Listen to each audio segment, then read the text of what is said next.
Olá, muito bem-vindos a mais um MD Time. Se você está entrando agora nesse universo relojoeiro, já deve ter ouvido falar sobre complicações do relógio. Hoje, esse programa tratará exatamente sobre isso e vai descomplicar um pouco a sua ideia sobre este tema. Então, bem-vindo a mais um MD Time.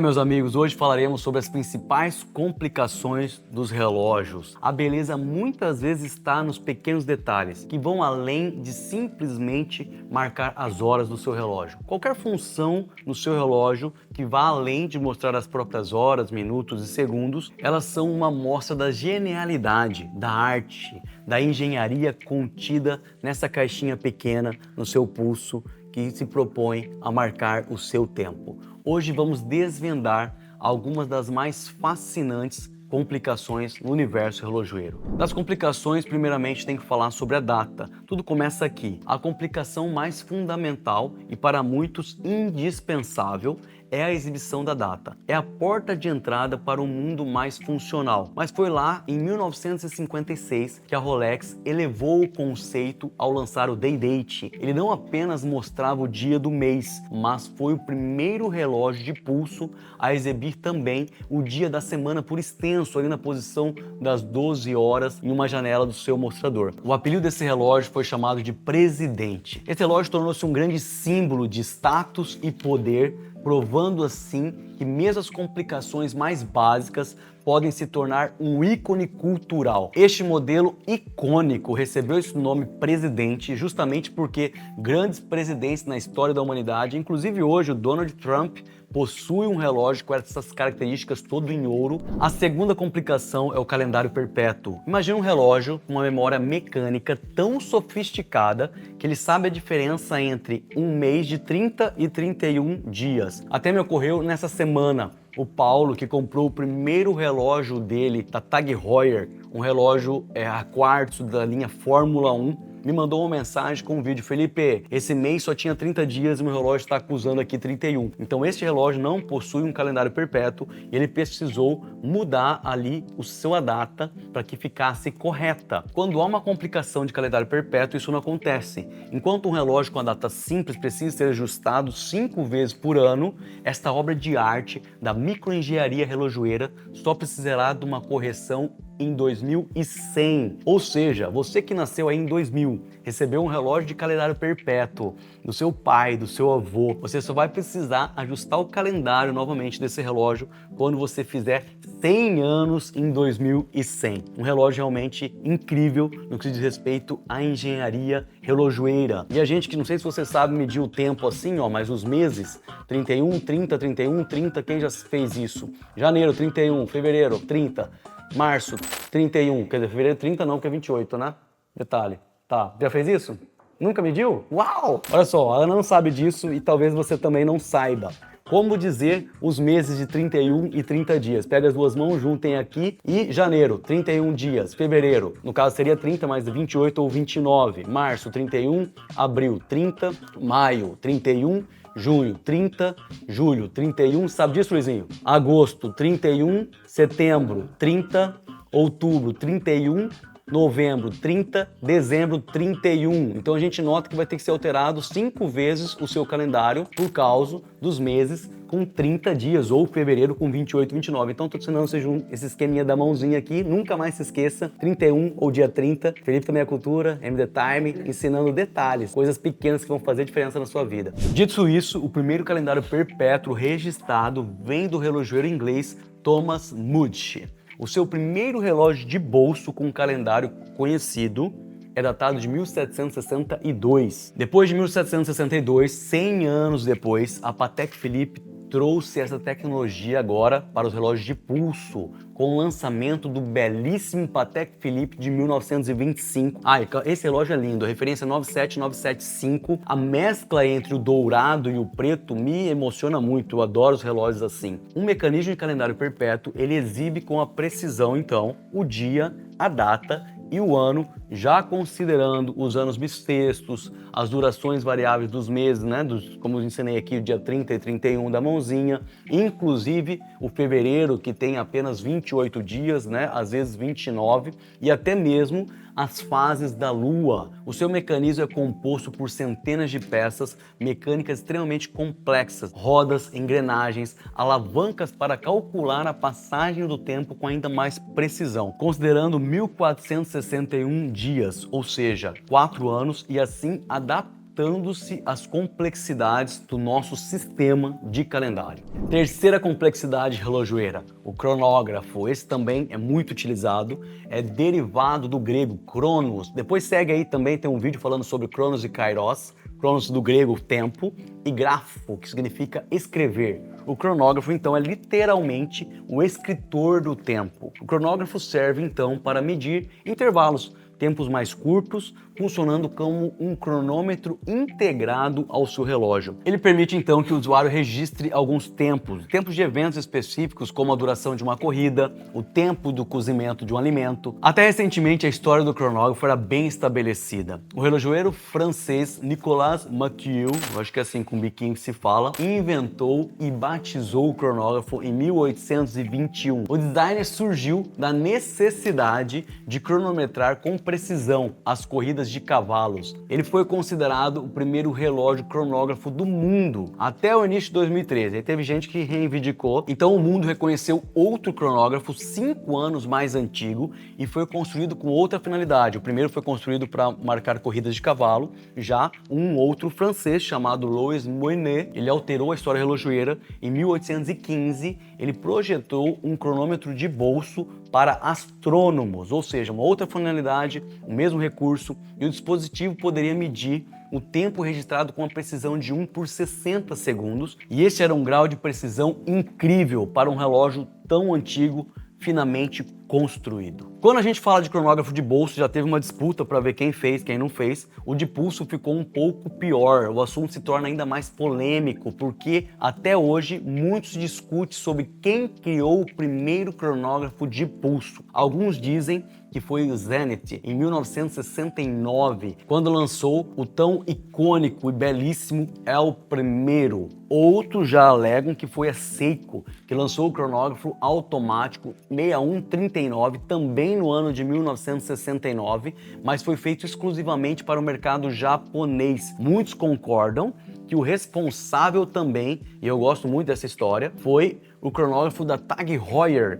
que na época em que foi desenvolvido era apenas Heuer, que não tinha ainda o Technique Avant-Garde. Conta-se a história que esse projeto 99, o Jack Heuer, da Tag Heuer, e o Willy Breitling, ou seja, da Breitling, eles eram amigos. Cara, imagina as amizades desses caras, né? Dois grandes relojoeiros amigos. Então as suas marcas lideraram então essa disputa e complementavam-se, né? A Heuer estava mais estabelecida nos esportes motorizados e a Breitling sempre buscando aquele perfume da aviação. E dessa união entre Heuer, Breitling e também com outras empresas suíças, também criaram o calibre 11, conhecido como Chronomatic. Esse movimento ficou muito conhecido por ser utilizado dentro dos modelos Mônaco da época. Aí a gente já lembra do Steve McQueen, né, e de toda essa corrida por marcar um tempo ainda mais precisos. Então, os relógios Mônaco, Carrera e Altavia são famílias dentro da Tag Heuer, também dispuseram desse mecanismo tão complexo criado à sua época. Falando de uma quarta complexidade, falaria agora sobre o turbilhão. Esse foi criado pelo lendário Abraham Louis Breguet. O turbilhão, que é uma nomenclatura vinda do francês, significa redemoinho. Então, uma carta de 1795 para o seu filho Breguet, o pai, descreve a invenção que ele eventualmente patentearia apenas 5 anos depois, em dezembro de 1800. A nova tecnologia de escape levaria todos esses anos e mais ainda para ser aperfeiçoada. Na verdade, o turbilhão ele foi apresentado publicamente apenas no ano de 1806. Afinal, então, para que ele serve? O turbilhão, esse nome de redemoinho, ele tem a função de compensar os efeitos gravitacionais sobre o mecanismo de cada relógio. Mais especificamente, algumas peças como a âncora, o escape ou o balanço, que são partes responsáveis pela regulação do tempo dentro desse relógio tão complexo, com essa complexidade quarta que eu falei, que é o turbilhão. Agora vamos falar sobre a quinta complexidade, o GMT, ou seja, um segundo horário no relógio, que hoje a gente vincula muito ao UTC, o Tempo Universal Coordenado. Mas por que, Felipe, colocar um segundo horário no relógio? Houve um primeiro voo de um transatlântico Boeing 707 no dia 4 de outubro de 1958, de Nova York a Paris. Esse voo marcou o início, então, numa era de voos, num jato, e de repente as pessoas poderiam voar através dos oceanos e os fusos horários haveria uma diferença. Então, em um dia apenas, você estaria em um horário de manhã e à tarde em um outro horário. Ou seja, você tem 2 horários em apenas um dia, o que também introduziu uma condição moderna, conhecida hoje como jet lag, essa diferença abrupta entre horários e fusos horários em apenas um dia. Ou seja, voar longas distâncias era algo novo. Pilotos que voavam nessas rotas precisavam de alguma maneira acompanhar o tempo, tanto do horário do destino quanto do horário do local da sua partida. Então, para isso, foi criado então o GMT. A companhia aérea, à época, a Panam, quem me lembra aqui do filme Prenda-me se for capaz com Leonardo DiCaprio? Pois é, essa mesma companhia contactou a Rolex e solicitou então um relógio feito para essa nova geração de pilotos. Então, em 1954, nasceu um tão aclamado relógio GMT Master da Rolex, um relógio que podia rastrear mecanismos em 2 fusos horários simultaneamente. Então, o primeiro relógio GMT Master, embora tivesse assim um design relativamente simples, ele já era altamente eficaz e permitia aos usuários consultar 2 fusos horários secundários, simplesmente girando ali a luneta e lendo a hora correspondente no ponteiro de 24 horas. Para os pilotos daquela época, isso foi algo grandioso. Esse segundo fuso horário seria realmente relacionando ali com o meridiano de Greenwich ou a hora GMT. O aro em 2 cores, amplamente usado em modelos GMT, à época foi construído em azul e vermelho, ou seja, na caixa de aço servia com uma referência rápida para as horas que seriam diurnas ou noturnas, no caso, o vermelho para o dia e o azul para a noite, embora também alguns acreditem que fosse uma referência às cores de muitos indicadores ali da altitude que estavam instalados nos aviões daquela época. Mais uma complexidade muito legal, a gente até possui uns relógios aqui. Eu gosto muito daquele Cássio, viu? O branquinho, o preto. É a lua me traiu. E tem o Tonho da Lua também, né? Ô, Rutinha! Mulher de areia.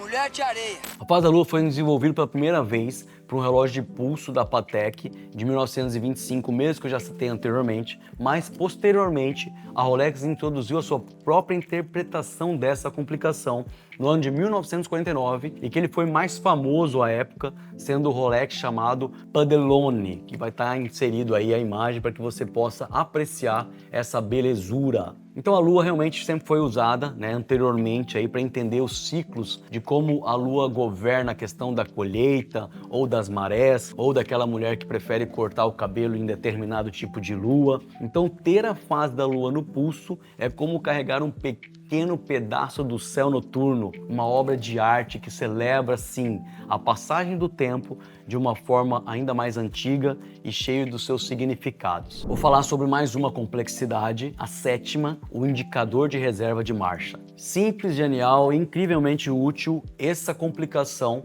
é a reserva de marcha, ou também chamado de Power Reserve, é o medidor de combustível do seu relógio mecânico. Assim como no painel do seu veículo que possui aquele marcador que te indica se você precisa ou não abastecer, dando assim nova energia para o seu carro. Da mesma forma, o relógio, ao ter um indicador ali de reserva de marcha, ele demonstra se você precisa ou não movimentá-lo para que essa energia cinética se transforme numa energia suficiente para movimentar o seu relógio. Esse pequeno indicador, então, no mostrador, mostra quanto tempo de corda ainda resta antes do seu relógio desligar, parar de funcionar. O primeiro relógio de produção em larga escala, com indicador de reserva de marcha, foi o Jaeger-LeCoultre Powermatic de 1948. Ele funcionava com um calibre 481 e o relógio também possuía um recorte no mostrador às 12 horas e nessa roda colorida indicava então a reserva de marcha restante para o funcionamento do seu relógio. Dito essas várias complicações, existem inúmeras outras, mas vou parar por aqui.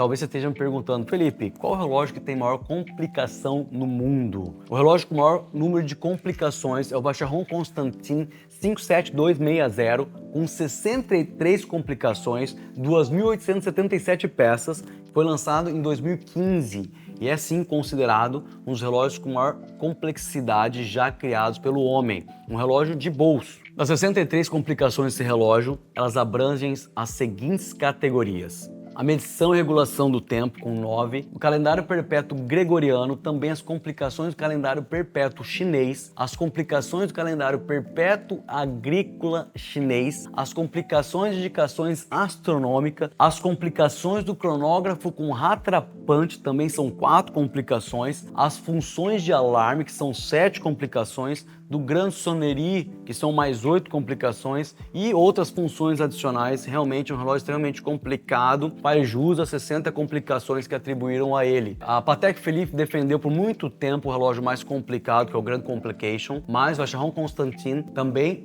detém hoje esse recorde. O detentor desse recorde é o Vacheron Constantin Le Cabinoterie Solari Ultra Grand. É isso mesmo, André?